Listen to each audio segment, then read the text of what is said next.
Am I the jerk for demanding my sister pay me if she wants me to babysit my nephews, even if her best friend's mom is dying? Posted by you/pretend_mode_9494. I, 29F, am child-free by choice. My sister, Carlene, 27F, has 2 boys, ages 3 and 2. We live close to each other, and I've been in their lives since the beginning. We are each other's only family, coming from a broken and dysfunctional background. I love the boys, but they are a lot of work, especially on top of my career in social work and my personal reasons for not wanting kids of my own. I currently watch them /help out /babysit for about 10 to 20 hours a week, and it's becoming exhausting. The time I've been needed has slowly increased, and over the last 7-ish months, it's been like this. At first, it was Carlene looking for a part-time job, attending mandated courses to get unemployment, and occasional movie nights with friends, which I was okay with. Now, I spend most of my free time at their house.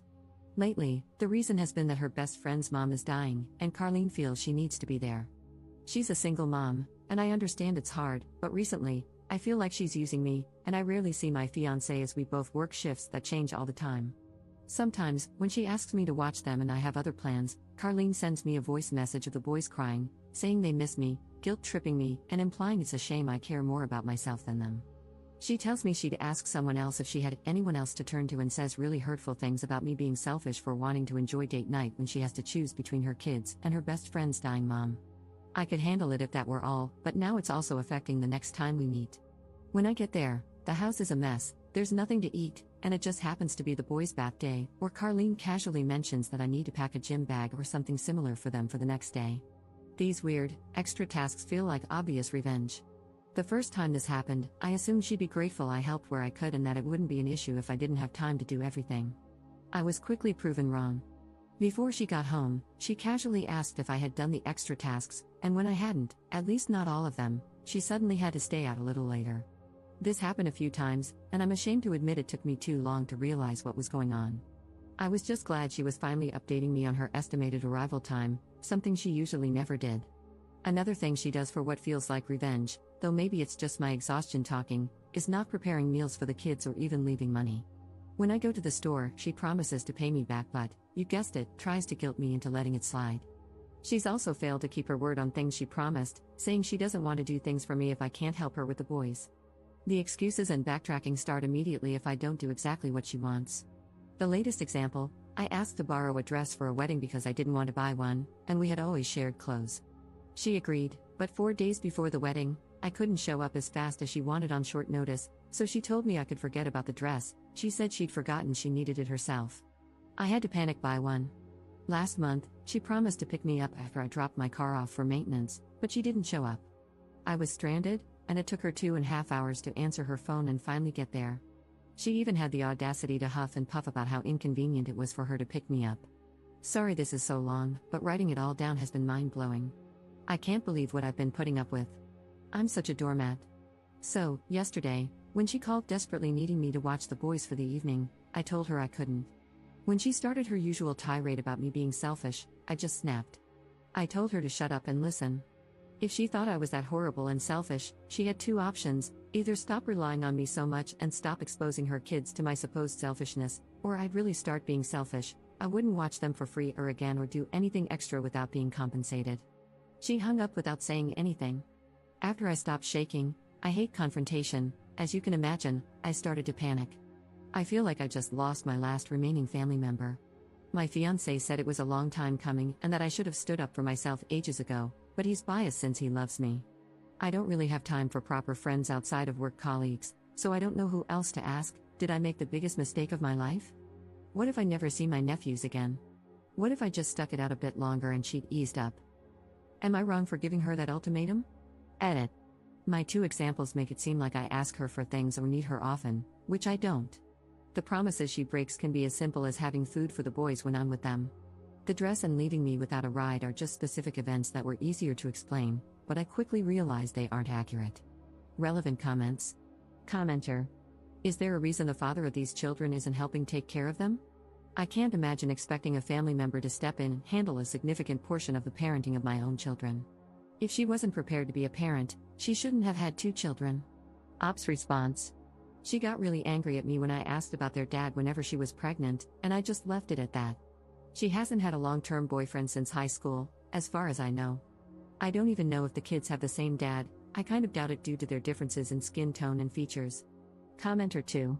If you think the boys are in an unsafe home, abuse, neglect, lack of food, call CPS. Ops response. I'm a mandated reporter due to my profession, and I've been trying to distance myself from the situation to assess whether I need to make the report. However, it's always so subtle, and she knows what to avoid doing and saying because she grew up with CPS. Commenter 3. You know that never seeing your nephews again is never going to happen. Your selfish sister has been taking advantage of you for too long, and to her, you standing up for yourself is just a temporary setback in her manipulations. The only way her behavior is going to change is when yours changes. You need to set clear boundaries and follow them with solid expectations of how you expect her to treat you. For example, guilt-tripping, name-calling, accusations, etc., need to end. If she tries any of these manipulative tactics, there should be clear consequences, and you need to follow through. If you tell her you can't babysit and she starts the guilt, tell her something like, "No babysitting for a month because of your behavior." Altering your behavior is the only way you can change hers. Oh, and all those times she needs to comfort her friend with a dying mother, you realize that's just BS. She wants free time away from the kids and is just trying to play on your empathy. Your sister is a class A jerk. Ops response. Thank you, I feel so stupid. I only realized the friend's mom thing was BS last week. I asked Carlene how she was doing, and she took a second too long to remember what I was talking about. Update 3 days later. A lot has happened. I'm trying to write concisely. During the first 24 hours after I gave her that ultimatum, I decided not to answer her calls or texts to let her cool down. She called 77 times and sent over 100 texts and voice messages. They were mostly just her calling me a horrible person who abandons her family. With my fiancé's help, I outlined a few rules for the future in case she comes to her senses and agrees to my terms. I wanted them ready, even though it seemed like she would never come around. My conditions included watching them up to 3 times in 2 weeks, for no more than 4 hours at a time. Meals needed to be provided. No bath time or bedtime. I wouldn't spend any money. I received messages from an unknown number accusing me of being a horrible sister because now they have to watch their mom die alone without Carlene there to comfort them. Based on my earlier suspicions and the language similarities, I believe it was my sister pretending to be her friend. I talked to my supervisor on Friday afternoon and asked for her opinion. I first asked if it was okay to discuss personal matters, and she was great about it. I don't work with children, and CPS has never been part of my work, so I wanted to double-check with someone more senior. We made a report together on Carlene. The supervisor said it was better to do so, especially now that things have escalated and she might retaliate against me by harming the boys, as she's clearly not above that. I'm probably going to give her next week to cool off before resuming contact, and depending on what the messages and voice messages say then, I might reach out. If they're as abusive as they are now, I probably won't respond at all. It makes me unbelievably upset, but I hope the boys will eventually have a more stable environment without me, as she's using them as pawns against me. My fiancé says hello and wants everyone to know he's here for me. He also wants to assure everyone that I'm not really that much of a doormat, just when it comes to Carlene, for some reason. I'm looking into counseling through my work since it's too expensive out of pocket. Thanks for the messages and the reality checks I obviously needed. For some reason, I became blind to my sister's behavior and was only concerned about losing the boys from my life. I'll probably update when or if I resume contact with my sister if people want to know how it goes. Additional info from Up. It's only Wednesday, and I just blocked her. I don't understand when she sleeps. I've been getting messages and calls every 2 to 4 hours since last week. I'm crying because it feels like I'm shutting my nephews out, but this is exhausting. My fiancé has been checking the messages twice a day to make sure there's nothing important in between. I haven't read any of them. It's just her calling me names and cursing at this point, not even coherent sentences. Still nothing on the CPS report. Relevant comments. Commenter. I suggest you and your fiancé have a discussion about whether or not you would take custody of the kids if it came to that. Your sister sounds like she may land herself in jail or decide to abandon her kids. It's better to be prepared for any possible outcomes, including CPS removing them from her care. Ops response. Oh wow, true. We definitely don't want kids, but if the alternative is foster care for them, we might have to take them in. I'll talk to my fiancé as soon as he gets home from work. Second update 1 week later. Boring update, but my fiancé unblocked Carlene for a few hours to see if she was still sending abusive messages, and she was. Nothing new there. CPS called and asked for more information, which I provided. They wanted specific dates and proof, so I sent them a lot of screenshots of messages with Carlene. I chose to make the report with my name on it, as I felt it added credibility. It also kind of felt like a punishment for waiting so long to make the report, meaning my sister could now know for sure that it was me who made it, and I'd face the consequences. I've had one Zoom appointment with a psychologist through my work.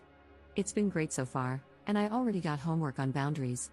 It seems fast, but she said they're trained to move quickly since we usually get 5 visits, and there should be progress within that time. I haven't heard from Carlene or the kids, other than the abusive messages. I'm ashamed to say I've driven by the house a couple of times just to see if everything looks normal, and it does. I had a talk with my fiancé after a commenter suggested the kids might need to be removed from Carlene and asked if we were planning on fostering or anything if it came to that. We aren't, we don't want kids and have known that from the beginning. Day-to-day life as a family with kids sounds absolutely horrible. To be honest, there's nothing that appeals to us. We don't even want pets. We would become resentful and probably lose ourselves in the process if we went there. I don't know how much there is to update after this, maybe if contact resumes, but honestly, I'm afraid to send her anything. She's just insulting me, and I don't think she'd even really read what I wrote if I tried. Relevant comments. Commenter. Carlene's got some cracktivities going on.